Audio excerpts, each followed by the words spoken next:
most of these attacks are quite frankly, they're not that sophisticated.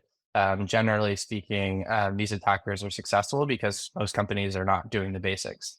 They're not properly handling patch management. There are servers that are not updated with exploits available. They are not doing a certain level of code review from a security perspective.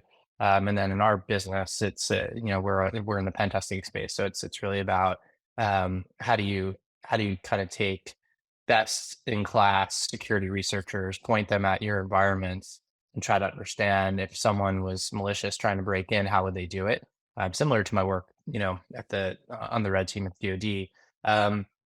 And so, I think, and this is all table stakes, right? This is all basic stuff that every company should be doing, and then it extends to the people as well. I mean, you probably hear that phishing attacks are probably the most successful type of attack right now, just because people are the least common denominator. So having appropriate levels of education within your organization to make sure that people understand what does a malicious link look like, and what is something that looks safe. What should you look for? What does a suspicious email look for? How do you report it? How do you, you even see like CFOs sending wire transfers out based on, emails coming from random sources, which blows my mind that it still happens, but it happens all the time. It's crazy.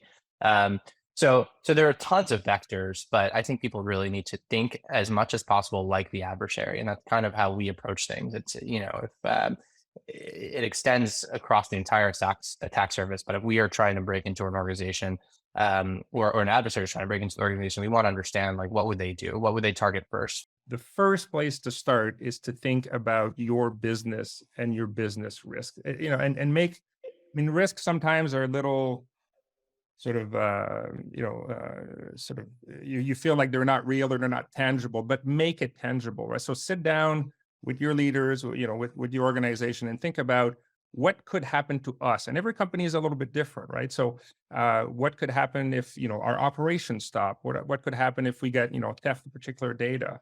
And then at the same time, then identify what your most important assets are. And that's going to be different from company to company. Do you collect personal information? Do you have confidential information? What would happen if some of these were leaked? And I think making it real, and you could use some of the examples that you see in the industry as use cases, but making it real and identifying real risks for you is probably the most important step. And that's where your plan, Renee, as you suggest, is going to come from, is from that gap analysis of where you are now and where you want to go. And start with the basics. Make sure you have, there are so many various different good quality endpoint protection. We have seen a tremendous amount of interest in simple training classes, so that we learn that accounting doesn't send out a check out to a third party with, because as everybody has said, they're getting extremely sophisticated. So it's important for the folks that are on the front line to understand what's happening, what to be on the lookout for,